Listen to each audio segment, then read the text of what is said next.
السلام علیکم ورحمۃ اللہ وبرکاتہ۔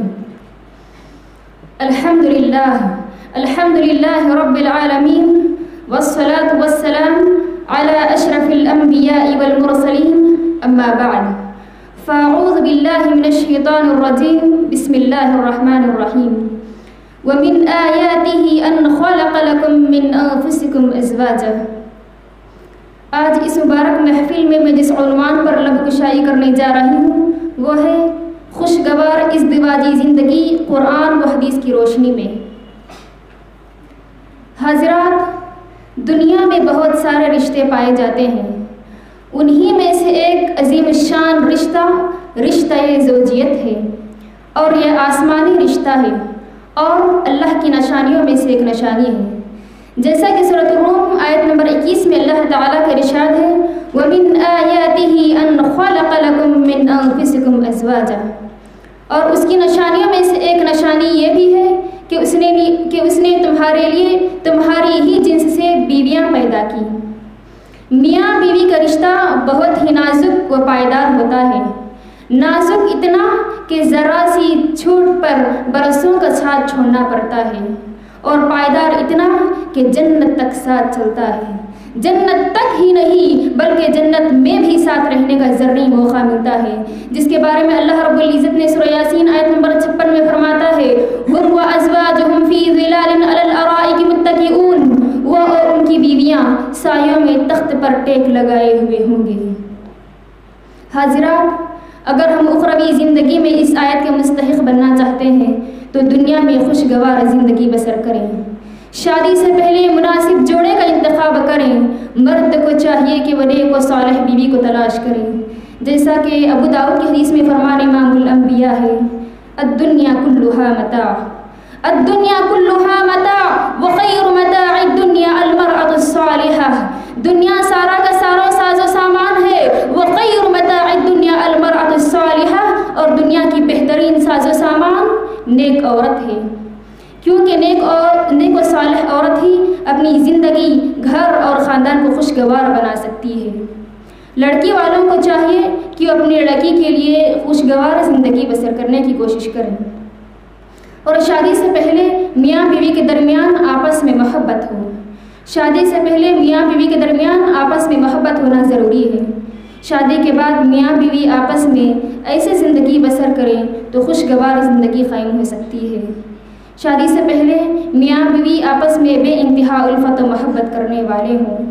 شوہر کو اس بات کا احساس ہونی چاہیے کہ بیوی اللہ کی امانت ہے، اس کے ساتھ اچھا معاملہ کرے اور اس کے جذبات کو سمجھے، جیسا کہ فرمان مصطفیٰ صلی اللہ علیہ وسلم ہے اتقوا اللہ فی النساء فإنکم اخذتموہن بامانۃ اللہ۔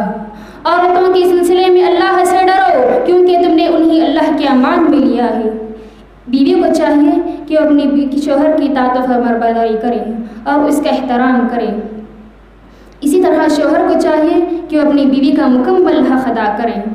لیکن افسوس کے ساتھ کہنا پڑتا ہے کہ آج میاں بیوی کا نظریہ یہ ہے کہ صرف جسمانی حقوق ادا کرنے سے تمام حقوق ادا ہو جاتے ہیں۔ اسی سوچ و بچار کی وجہ سے بقیہ حقوق کو فراموش کر بیٹھے ہیں، جس کی وجہ سے زندگی خوشگوار سرسبز شاداب جنت بننے کے بجائے جہنم بنتی جا رہی ہے۔ ہمارے معاشرے میں رشتہ زوجین بری طرح سے پامال ہے۔ ازدواجی زندگی کی عظمت لوگوں کے دلوں سے جا رہی ہے۔ گھر گھر طلاق کے واقعات، گھر گھر خلا کے واقعات، اگر اس میں ایڈجسٹ کر بھی لیتے ہیں تو روزانہ ایک جھگڑا، ایک نیا اختلاف ہو رہا ہے۔ یاد رکھیں، میاں بیوی کا نقصان صرف دو انسانوں کا نقصان نہیں بلکہ دو خاندانوں کا نقصان ہے۔ میاں بیوی کی بربادی دو لوگوں کی بربادی نہیں بلکہ دو خاندانوں کی بربادی ہے۔ انشاءاللہ میں ازدواجی زندگی کے چند اصول بیان کروں گی۔ پہلا، میاں بیوی آپس میں اچھا گمان کریں، شکی نگاہ سے نہ دیکھیں، کیونکہ میاں بیوی کے درمیان اختلافات، لڑائی جھگڑے کی بنیادی وجہ شکی مزاج ہے۔ دوسرا، میاں بیوی آپس میں بے انتہا الفت و محبت کرنے والے ہوں۔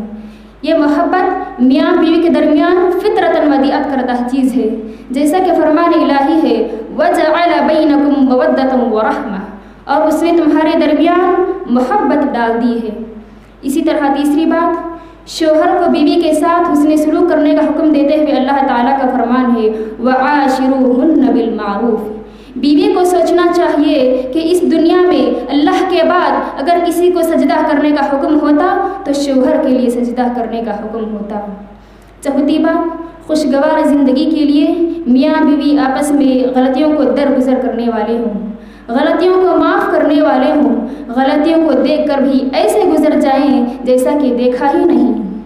اگر میاں بیوی کے اندر بات بات پر ٹوکنے کا مزاج ہو، چھوٹی چھوٹی بات کو بڑا کر کے بتانے والے ہوں، رائی کو پہاڑ بنا کر بتانے والے ہوں، تو زندگی خوشگوار نہیں بن سکتی۔ حضرات، یہ تمام باتیں بتانے کا مقصد صرف یہی ہے کہ میاں بیوی اپنے ہر معاملے میں اسلامی تعلیمات پر عمل کریں اور آپس میں بھلائی کا حکم دیں اور برائی سے روکیں، تبھی چل کر خوشگوار زندگی قائم ہو سکتی ہے اور ہم و ازواجہم فی ظلال علی الارائک متکئون کے حقدار بن سکتے ہیں۔ آخر میں اللہ رب العالمین سے دعا گوں کہ رب العالمین سنی ہوئی باتوں پر ہم تمام کو مستقبل میں عمل پیرا ہونے کی توفیق دے۔ آمین۔ والسلام علیکم ورحمۃ اللہ وبرکاتہ۔